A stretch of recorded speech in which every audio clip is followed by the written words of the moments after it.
And since we are talking about the dua of Zakaria alayhi salam, it's always a good idea to see what was the etiquettes of him making dua. Humble yourself before Allah subhanahu wa ta'ala. What did he say? He's humbling himself. Now he's saying, Allah subhanahu wa ta'ala, I've become so old. My bones are aching. My head has turned all high. Isn't it? Rasulullah sallallahu alayhi wasallam, when he was returning from Taif, of those of you who know a little bit of Sirah, that he was rejected by his own people. So he went to Taif in search of support. And the people of Taif actually not just rejected him, but physically, literally abused him to the extent that he was bleeding. They stoned him. Little children were making fun of him. It was horrendous. And on his way back, he was dejected. He was really down in the dumps. He had just recently lost his beloved wife and Abu Talib. Both of his dunyavi supports had gone. So he sits down and he makes this dua in his humility, which is called dua mustad'afin. You're going to find it on all Sirah books, where he begins by humbling himself before Allah subhanahu wa ta'ala. Ya Rabbi, you see my situation? What have they done to me? Who have you left me? Whose mercy have you left me on? So you humble yourself before Allah. Say, Ya Rabbi, I'm such a pathetic person. I'm like a cockroach. Seriously, don't say that to anybody else. Sometimes we love to humble ourselves before other people so that other people say, nahi, aap to badi neek hai. Leave that for Allah subhanahu wa ta'ala, right? Leave that to Allah subhanahu wa ta'ala. Bring forward all your weaknesses in front of Allah. That is how we humble ourselves, right? And don't think Allah doesn't know anyways. Allah knows. Allah knows, right? So that is one thing. And ask with certainty. Don't be dilly-dally about it. Have this firm belief that yes, if I'm asking, Allah subhanahu wa ta'ala will give. Yeah. Ask with yearning, like little children do. I always give this example that when you're driving past and there are these beggar children, they just they're stuck to your car. They get stuck to your car window, right? And the word for Urdu in that is lichar. You know how you become lichar? You hold like a lot of beggars are. They hold on to your clothes or be a little obnoxious also. But that is how we should be with Allah subhanahu wa ta'ala, with our Rabb. Because who are we? What is our reality? We are abd. We are slaves. Ask with yearning. And then make dua for everything. Never think anything is small enough or anything is big enough for not making dua for.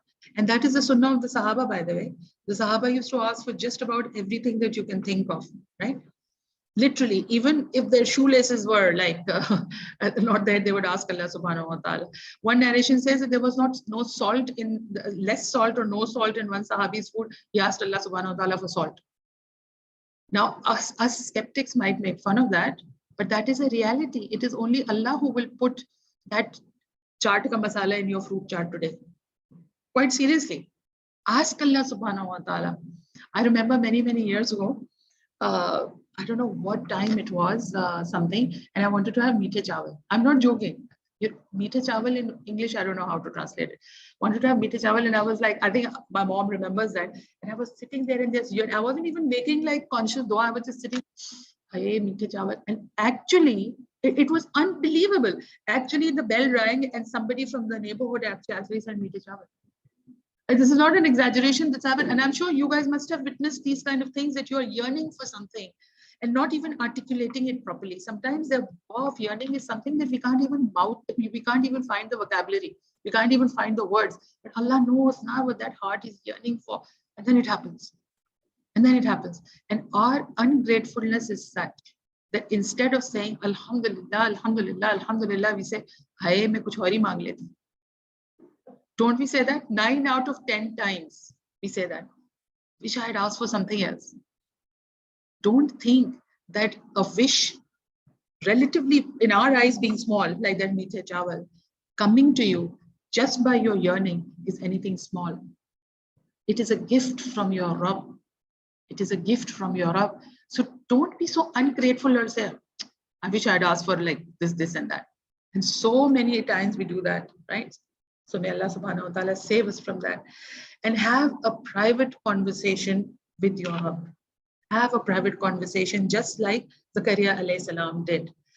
When it comes to dua, we all have this amazing mindset that let's do like a communal dua. People are like, in Ramadan sessions, when the Quran, in Taraweeh, etc. In Ramadan also it happens a lot. Let's make dua together. All right, make dua together. But don't forget that you have a personal relationship. There's no fatwa in not making dua together, by the way. But the fact that that's all we rely on.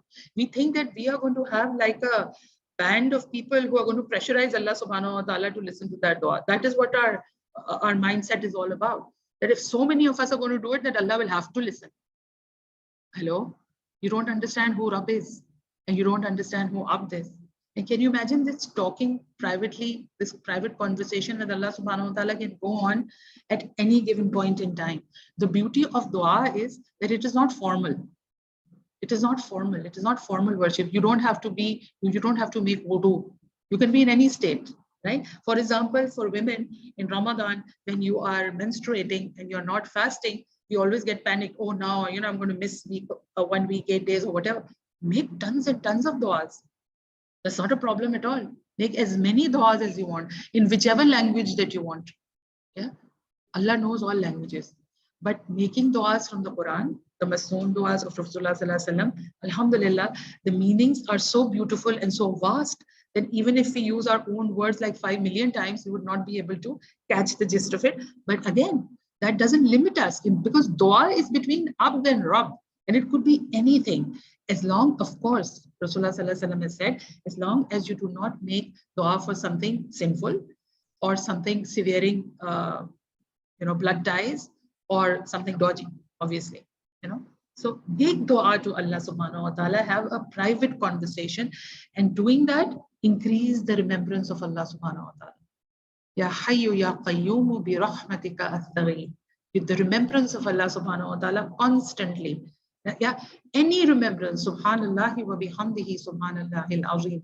We can keep doing that, particularly in this month, and get used to doing that.